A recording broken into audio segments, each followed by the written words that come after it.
jarak antara yang terkaya dan yang termiskin tidak boleh semakin lebar. Bahkan harus kita perjuangkan untuk terus menyempit. Kita juga akan membuka lapangan kerja secara besar-besaran. Ditargetkan proporsi lapangan kerja formal meningkat menjadi 40,81% di tahun 2007 dari sebelumnya 35,00% di tahun 2026.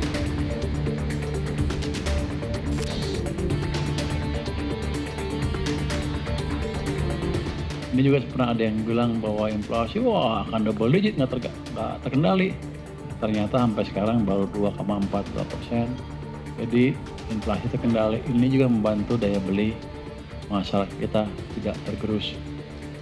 Kenapa? Ini karena upaya pemerintah untuk mengendalikan inflasi betul-betul serius.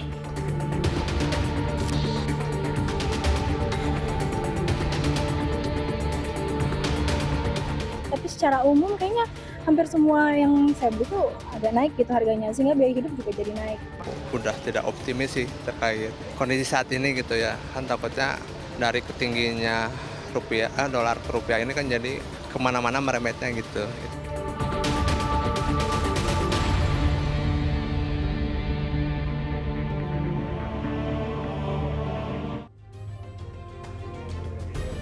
Nilai tukar rupiah yang terus melemah kini mulai menekan ekonomi rakyat. Kenaikan harga bahan baku impor dan juga biaya produksi membuat pedagang serta pelaku usaha kecil kian terjepit. Di satu sisi harga jual sulit dinaikkan karena daya beli masyarakat yang disebut kini semakin melemah. Namun jika ditahan, keuntungan para pengusaha disebut juga bisa menipis. Lalu seberapa kuat ekonomi Indonesia menghadapi rupiah yang kian melemah dan bagaimana upaya negara menahan laju turunnya daya beli yang ada di masyarakat? Kami akan membahas dengan sejumlah orang narasumber yang sudah hadir di studio CNN Indonesia. Dan untuk itu kita mulai Prime Plus with Bram Herlambang.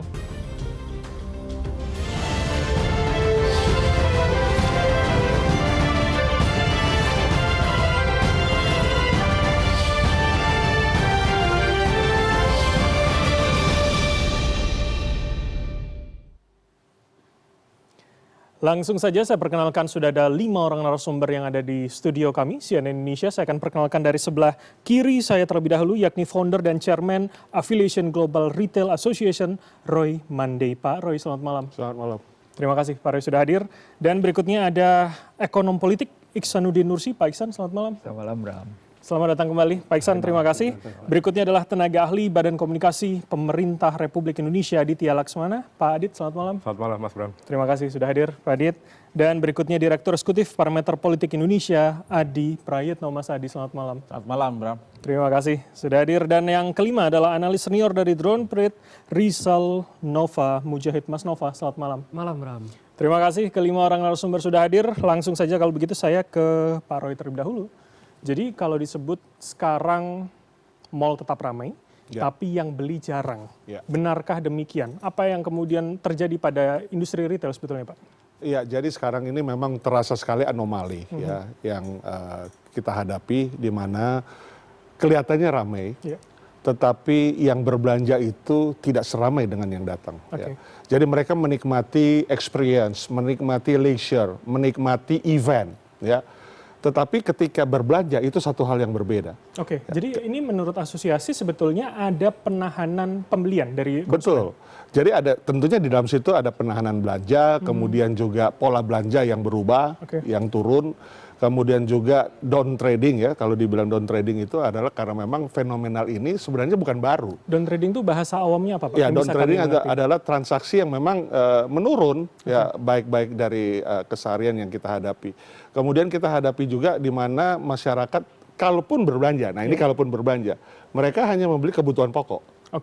Kebutuhan yang mereka akan habiskan bukan untuk 1 bulan, tapi untuk 1, 2, 3 hari atau 1 minggu yang mereka belanja. Beda dengan sebelumnya kita tahu bisa belanja bulanan, belanja mingguan, tapi sekarang cukup belanja untuk beberapa hari yang makanan segar, minuman segar ya, kemudian kebutuhan pokok. Itu yang mereka belanjakan, bukan untuk kebutuhan yang secondary atau tertiary ataupun mereka impulse buying. Impulse buying ini sekarang sudah hampir hilang. Itu menarik, saya dalami. Berarti artinya pola belanja bulanan sudah menghilang? Sudah. Orang beli beras, telur, misalkan ikan atau daging, Itu semua beralih pada belanja mingguan. Ya, jadi mereka berbelanja yang namanya kebutuhan pokok, Iya. itu yang utama untuk dibelanjakan, karena memang habis mungkin di rumah. Tetapi untuk yang kebutuhan lain-lainnya, mereka akan menahan belanja, karena situasionalnya tidak memungkinkan untuk mereka spending money sekarang ini. Oke. Mereka akan lebih untung untuk saving, mereka jaga dengan segala situasi fluktuasi, globalisasi, dan yang sekarang terjadi apapun, geopolitik, membuat mereka aware bahwa spending money itu bukan saatnya sekarang ini. Oke. Nah ini sangat kita rasakan langsung berhadapan dengan konsumen, karena kita yang berhadapan dengan konsumen. Oke, Ya, oke. kasir-kasir kita mengerti berapa mereka belanja, down trading itu maksudnya market size yang mereka beli, ya beda sekali, sudah di bawah daripada yang umumnya, yang katakanlah sekarang orang belanja mungkin kalau satu keluarga bisa belanja 1.800.000 sampai 1 juta, sekarang mereka belanja 300.000. Oke, artinya Hanya untuk kebutuhan pokok lebih aja. Atau di bawah 50% dari Di biasa? bawah 50%. Oke. Ya, sekarang kebutuhan pokok kita tahu harganya mungkin nggak akan semahal dibanding dengan kebutuhan sekunder atau tersier lainnya. Tapi untuk bahan pokok apa yang kemudian sudah melonjak dari harga biasanya? Ada dua macam kebutuhan pokok, satu bahan pokok yang bisa kita kontrol dan satu yang tidak bisa kita kontrol, uncontrollable, Ya. yang ada harga eceran tertingginya.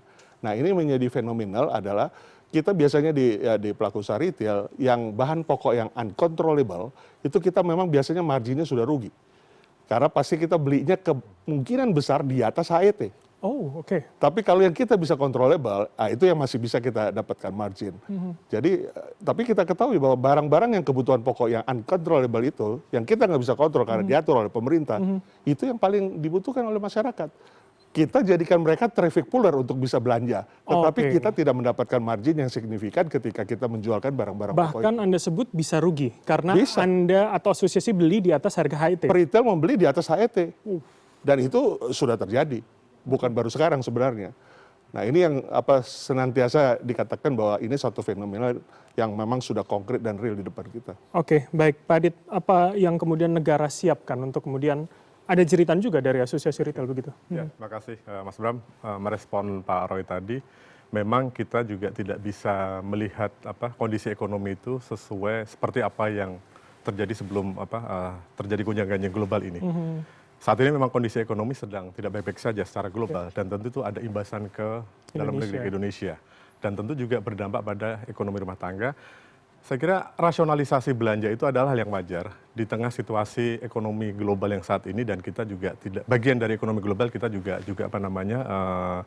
mendapat dampaknya begitu. Sehingga kalau tadi disampaikan Pak Roy ada saving atau pengurangan belanja, saya pikir itu adalah fenomena yang wajar dalam situasi seperti ini. Dimanapun, di negara manapun, saya yakin juga akan ada rasionalisasi spending oleh masyarakat gitu. Nah, kembali ke pertanyaan Mas Bram mengenai apa yang dilakukan pemerintah. Ya pasti dalam kondisi sekarang ini struktur ekonomi kita 54% masih ditopang oleh konsumsi domestik, konsumsi rumah tangga. Pertumbuhan kemarin itu 54% berasal dari konsumsi rumah tangga. Tentu ini yang menjadi fokus pemerintah saat ini, bagaimana menjaga daya beli dan meningkatkan daya beli masyarakat untuk tadi merespons apa yang fenomena yang disampaikan oleh Pak Roy tadi. Oke, saya masuk di situ Pak Adit. Jadi artinya kalau menurut negara sekarang itu kita daya belinya harus masih dijaga atau kita sudah masuk lampu kuning sebetulnya? Harus dijaga. Oke. Harus dijaga karena ini adalah salah satu buffer ekonomi kita di dalam menghadapi krisis saat ini. Kalau habit saving money tadi itu artinya masyarakat sedang turun atau ini hanya berjaga-jaga saja? Saya kira ini hal yang wajar, hal yang normal dimanapun. Dimanapun kita, manakala ada situasi yang memang tidak kondusif secara ekonomi rumah tangga, pasti mereka akan melakukan rasionalisasi spending di luar rumah tangga. Jadi pemerintah juga tidak ingin mengatakan bahwa situasi ini baik-baik saja. Tetapi memang ada situasi-situasi di mana berdampak pada kehidupan masyarakat. Dan untuk itulah apa yang tadi pertanyaan Mas Bram, yang dilakukan pemerintah saat ini adalah menjaga daya beli itu sendiri, karena ini adalah buffer kita. Dengan cara apa ini Pak? Dengan cara banyak. Pertama adalah memenuhi pasokan, itu yang pertama dulu, karena itu untuk harga. Kemudian stabilisasi harga tentu. Apa yang dilakukan pemerintah saat ini menjaga harga BBM subsidi dan juga Pertamax yang banyak dikonsumsi kelas menengah adalah bagian dari menjaga daya beli itu. Di tengah teriakan atau catatan kritis dari banyak pihak, kenapa pemerintah tidak menaikkan harga BBM seperti yang dilakukan negara-negara lain? Pemerintah masih berkomitmen untuk menahan itu. Itu adalah bagian dari dalam rangka menjaga daya beli publik. Kemudian apa yang menjadi visi pemerintah Presiden Prabowo untuk katakanlah ketahanan dua komoditas utama, ketahanan energi dan ketahanan pangan, itu adalah juga bagian dalam rangka untuk menjaga daya beli juga. Ketahanan energi artinya apa? Kita secara kebutuhan energi kita bisa penuhi dari dalam, mengurangi ketergantungan impor. Kemudian ketahanan pangan sebisa mungkin kita berusaha untuk swasembada, dan saat ini sudah ada 9 kebutuhan pangan yang sudah swasembada. Artinya kita bisa masuk dalam negeri sendiri, kendali suplai ada di tangan pemerintah, sehingga stabilisasi harga itu bisa dilakukan oleh pemerintah dalam rangka menjaga dan mempertahankan daya beli tadi itu. Oke, tapi kalau tadi Pak Roy mengeluhkan bahwa belinya lebih tinggi daripada HET, artinya menjaga HET menjadi salah satu upaya untuk menjaga daya beli masyarakat. Iya, tentu saja. Untuk tujuan dari HET itu kan sebenarnya menjaga kepentingan daripada konsumen, supaya dia tidak, katakanlah untuk satu komoditas pemerintah menetapkan HET itu kan, atau selling price itu kan untuk melindungi kepentingan konsumen. Sebaliknya juga manakala pemerintah menetapkan harga dasar atau harga beli, itu adalah untuk dalam rangka kepentingan produsen.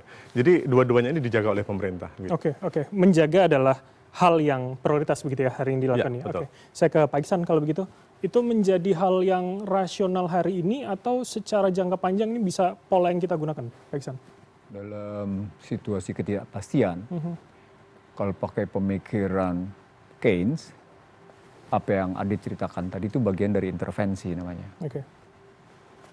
Tapi mereka juga bilang, pasar itu tidak pernah bisa sepenuhnya rasional. Satu. Yang kedua, pasar itu tidak pernah netral. Yang ketiga, karena pasar tidak rasional, tidak netral, karena itu kemudian mereka bergeser ke keuangan. Keuangan dalam rangka menstabilkan harga tadi, mereka bermain di inflasi suku bunga. Disebutlah kemudian namanya intervensi keuangan. Nah, itu yang dilakukan oleh BI. Tapi ada yang kita lupa. Yang pertama, ini saya sudah ngingetin sejak 2023 bahkan gitu ya. Ada 7 indikator kelumpuhan ekonomi, artikel saya. Salah satu indikatornya adalah problemnya. Kita bersandar pada ekonomi bayangan. Sejak yang namanya Nixon shock, rupiah itu bersandar pada sesuatu hayalan. Semu. Oke. Apa yang bisa kami publik bayangkan bahwa Anda katakan itu semu, bayangan? Mengapa bisa itu? Karena rupiah suku bunga yang sekarang naik 5,25 ya, 5,25 by rate naik. Itu sandarnya ke Fed Fund Rate. Fed Fund Rate kan kalau dalam moneter, nilai tukar berhubungan dengan suku bunga, berhubungan dengan inflasi. Segitiganya selalu begitu gitu ya. Yang mainkan gubernur bank sentral gitu ya. Gitu. Ketika dilihat situasinya seperti sekarang, gitu, maka dia mainkan suku bunga. BI bersandarnya ke sana, ke Fed Fund Rate. Kenapa kayak gitu? Karena BI mengeluarkan sekuritas rupiah Bank Indonesia. Masuk dia ke hot money, maka muncul dia menjadi kekuatan itu posisinya. Nah, artinya sesungguhnya rupiah yang diserahkan ke pasar dengan sandaran bunga yang seperti itu berhadapan dengan hitung-hitungan yang sesungguhnya tergantung pada bagaimana pasar mau mengambil keuntungan dari sebuah kelemahan, dari satu kelemahan. Oke, saya tangkap. Di situ ya. Oke. Begitu masuk ke fiskal seperti yang tadi akhirnya berdampak ke stabilisasi, dampak ke distribusi. Ketemu di sini masalahnya. Pertama, masalah pertama, di akhir 2025 pemerintah memberi kabar buruk ke pasar. Defisit 2,92. Oke. Itu kabar buruk. Tapi pada saat yang sama juga berada juga kabar buruk PMI yang bergerak berkisar 49 ke 51. Yang seperti saya pernah bilang di sini. Dia bergerak di sini. Ketika yang namanya tadi kayak gitu, defisit berlanjut, PMI naik, ada lagi tekanan ketiga, utang. Untuk 2026 ini 599 bunga, 833,9 itu cicilan. Lalu orang melihat struktur. Wah, dia berat untuk bayar cicilan. Ketemulah tadi angka keseimbangan primer yang negatif. Bahasanya begitu. Nah, ketika fiskal ketekan, maka kemampuan menstabilisasi, kemampuan mendistribusi itu melemah. Yang punya mainan sekarang siapa? Yang punya mainan moneter.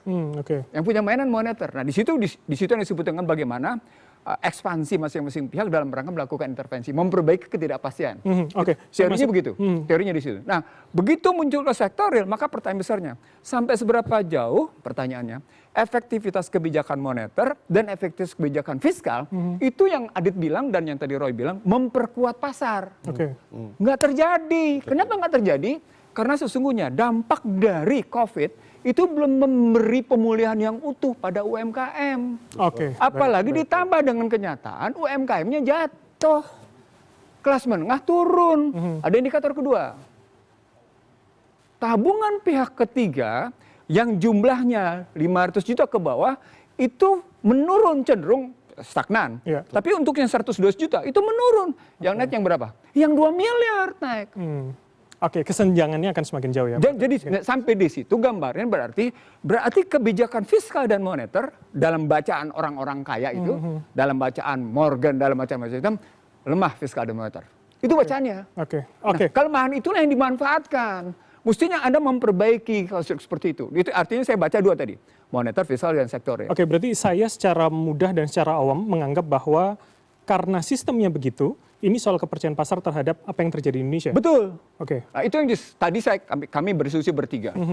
Tidak ada otoritas fiskal dan moneter yang tugasnya tidak building market confidence. Tidak ada. Bahkan sektor moneter, salah satu tugasnya ada beberapa hal dia punya instrumen.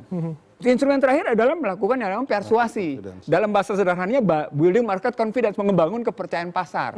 Ngebangun kepercayaan pasar atas namanya suku bunga, inflasi dan saya masuk di situ. Berarti artinya memperbaiki daya beli juga harus memperbaiki kepercayaan pasar terhadap betul. Oke. Sampai di situ ketika Anda muncul, nah ketika dibilang building market kepercayaan pasarnya tidak muncul, dia bergeser menjadi pertanyaan, apakah keputusan-keputusan politik Anda itu diterima apa enggak? Yang dilakukan pemerintah hari ini Betul. sudah menambah kepercayaan atau tidak? Tidak. Kepada kasus MBG, ketika orang gempur sana kemari, yang muncul pembelaan, bukan memperbaiki. Oke, baik. Itu masalah. Misalnya salah. Begitu juga pada posisi Koperasi Merah Putih.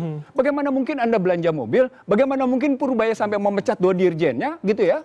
Pan dia punya latar belakang. Itu kan informasi ke publik. Informasi ke pasar bahwa ada sebuah kebijakan yang salah yang diambil oleh fiskal, yang salah diambil oleh moneter. Oke, tapi anggaplah itu, saya masuk di situ. Mengganti 2 dirjen, bukankah kemudian seharusnya menambah kepercayaan?